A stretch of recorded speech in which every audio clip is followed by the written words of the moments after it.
the Forest, a survival horror game released in 2014, 8 years ago. But does it still hold up? It's co-op supported, so you can play with friends or solo. I have 100% achievements on this game and around 100 hours as of now. So, what makes this game so special? Let's start off with the story.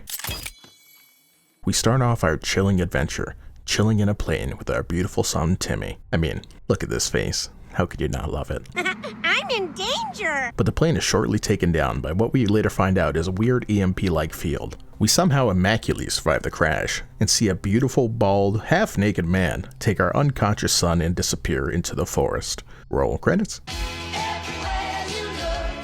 You were started with a few supplies you can find on the plane, such as food, a few drinks, some meds, and a plane axe graciously given to us by this lady's abdomen. And you keep in mind, this is a survival game, so keeping your hunger, health, and thirst up are key factors to success. And by that I mean staying alive, you know? You have the option to set up camp anywhere in the world as you please. Maybe somewhere on the high ground, on the beach with a view, on a yacht even, you know, whatever you want to do. There's many places, that's up to you. Now let's talk about one of the key factors in the game, building. Building allows custom walls and structures so you can make almost any kind of house you can imagine. Okay, any kind's a bit of a stretch, this isn't like Minecraft or anything by any means, but you have enough options to make this cool defense castle as you please. By default, instructions to buildings are turned on. I personally turn it off, because if I spend a couple hours on a base, a fortress if you will, and all it takes is one big boy to come ruin my day, I will swan dive off a skyscraper faster than you can say molasses. You can place down blueprints so you can see exactly what you need to build and complete the structure, and you can see what materials you need and how many you have towards it. But enough about building, let's ask a more important question. Is it player friendly? There's a slight learning curve to figure out what you need to eat, what gets cooked, what can be eaten raw, how to craft weapons, how to craft, supplies. But after some time to test things out and just try, you'll see it's pretty player friendly, showing you every recipe you can craft with whatever ingredient you put on the crafting mat you have in your inventory. Another perk is you automatically start with a backpack and a crafting mat inside of it, so you can craft anywhere as long as you have the materials. You could stop and craft in the middle of a fight if you need something very quickly. Wouldn't quite recommend it, but you can do it. Now you'll notice in early game there's little to no enemies, depending on what difficulty you choose, as the game is giving you time to find a place you like and to quickly start gathering supplies to build. There's so many tips and tricks I would love to give you, but this is just a review video. Now, just because you don't see many enemies the first night, maybe even the first 7, does not mean they will not come, because let me tell you, you don't have traps? You're fucked.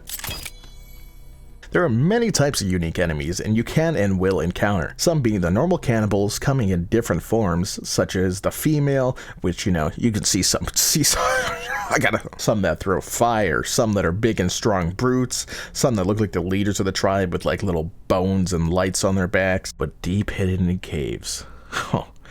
In those caves, you'll find sexy beasts, such as the Armsy.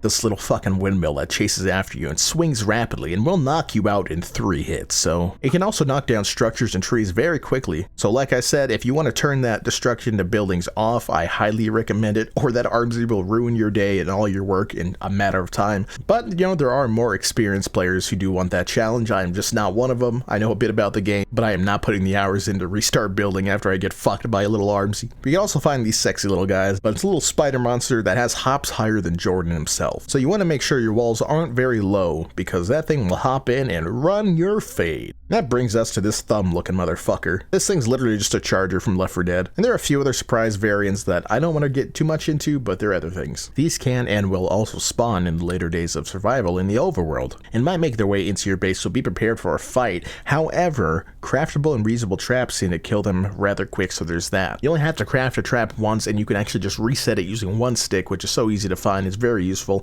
and it can 2 to 3 shot a big enemy like that, or it one shots the smaller cannibals. One of the great things about this game is the multiple and intricate cave designs you will find throughout the world. You'll actually have to make your way through multiple caves to reach endgame and discover everything you need to find. Down these caves dwells multiple different enemies as we talked about before, but in a very dark, if not pitch black setting. However, you have a super lighter that somehow never runs out of juice. It'll flicker off every now and then for literally 2 seconds and pop right back on. You never have to do anything to refill it. It's actually OP.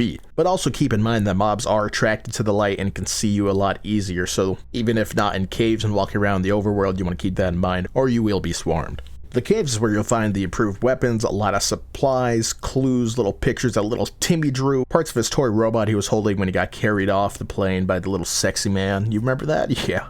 And once you get all these pieces of the toy, you can craft it back together, and if you find Timmy, you can give the toy back to him. Don't get me wrong, these caves also double as mazes, because unless you craft some stick markers to tell yourself that you've been here before, you'll more than likely get lost a handful of times, running around like a chicken with its head cut off.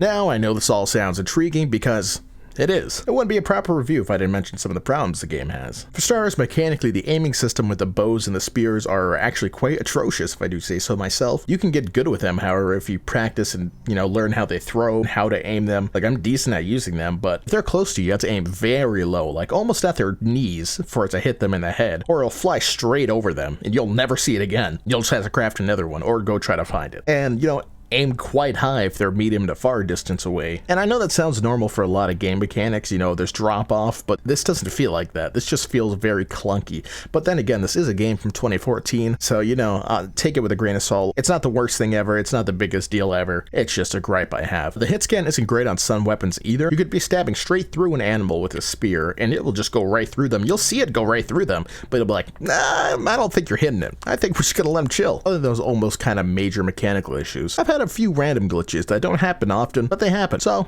I feel like I need to mention them. One being that happened recently, being sent all the way to the fucking stratosphere. This is actual footage I'm using right now that I clipped from a game I played. What the fuck? It killed me. What is this? There's a few other small bugs, nothing crazy. Overall, I think this game is pretty solid. It actually can be a bit scary at times if you're not expecting things. These creatures can just pop up from behind. I'm not one to really get scared in the forest because I'm so familiar with it, but I'm gonna throw in a quick clip that just happened the other day that I actually got scared. For the content, go! Oh my fucking god! These little fuckers can come out of nowhere, and it's the most terrifying thing because they just scream in your ear and start swinging. I'm usually not a big fan of just survival games, but having the horror aspect I think makes it a lot more fun for me. Of course, if I didn't think the game was fun, I wouldn't have achievement hunted and, played about 100 hours so far. And I'm very excited for the sequel to this game, The Sons of the Forest, releasing of May this year, 2022. But on a completely uncalculated scale, I would give this game a 7.9 out of 10. You should definitely give it a try. If you played The Forest, let me know what you thought of the game. And yeah, it's been Cemtex, guys. Later.